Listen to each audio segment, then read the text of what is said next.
Welcome to Disha TV. ప్రస్తుతం మనతో పాటు మెదక్ బీజేపీ ఎంపీ రఘునందన్ రావు గారు ఉన్నారు. రఘునందన్ రావు గారు, మీపై ప్రధానంగా ఇటు ఏకకాలంలో ఇటు బీఆర్ఎస్ అలాగే కాంగ్రెస్ కూడా దుబ్బాకలో చెల్లని రూపాయి మెదక్లో చెల్లుతుందన్నది ఎలా చెల్లింది బీజేపీ?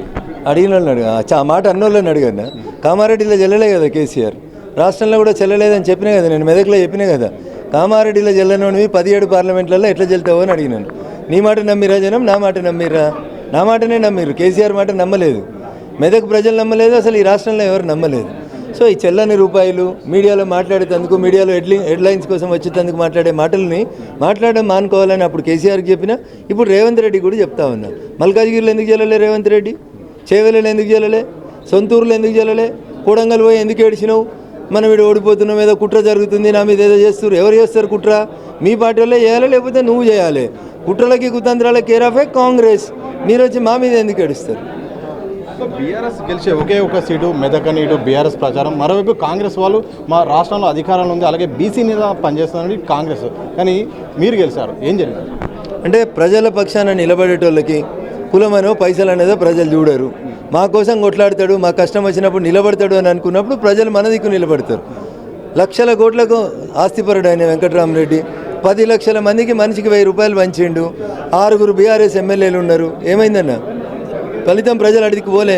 ఒకడు 6 అడుగులు ఉన్నాడు అన్నాడు, ఒకడు ముఖ్యమంత్రి అన్నారు, రకరకాల మాటలు మాట్లాడారు. ఏం జరిగిందన్న?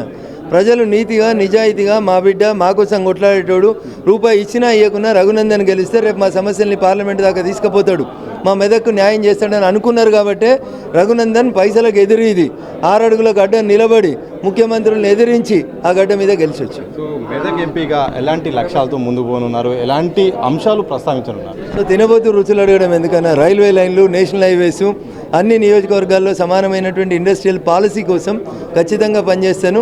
మాటలు తక్కువ చేతలు ఎక్కువ చేసేందుకు ప్రయత్నం చేస్తాను. సో రాష్ట్ర అధ్యక్షుడు మార్పు అనే చర్చ వస్తుంది, అందులో మీ పేరు కూడా వినిపిస్తుంది. ఆ లిస్టులో మీరు ఉన్నారా? ఆశతో ఉన్నారా? సూర్యుడు ఉదయించిందంటే అస్తమించక మానాడు. 3 సంవత్సరాలు దాటిందంటే భారతీయ జనతా పార్టీలో అధ్యక్షుల మార్పు అనేది రొటీన్గా జరిగేటువంటి ప్రాసెస్.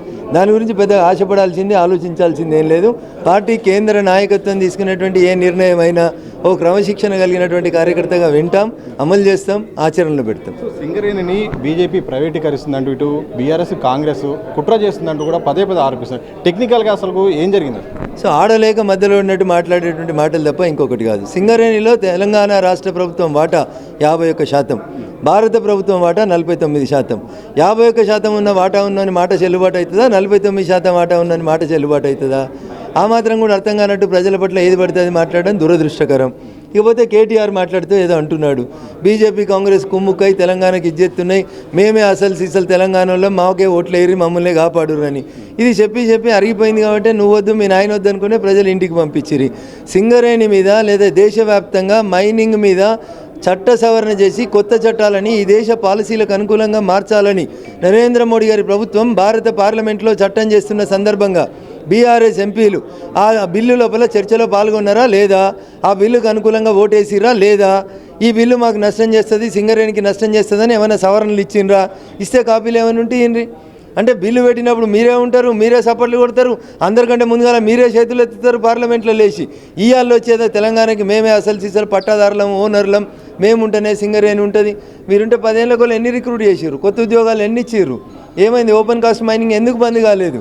అంటే మీకు స్వలాభం, సొంత లాభం తప్ప ఇంకొకటి రకమైనటువంటి ఆలోచన లేదు. భారత ప్రభుత్వం దేశవ్యాప్తంగా ఒక కొత్త మైనింగ్ పాలసీని తీసుకొచ్చింది.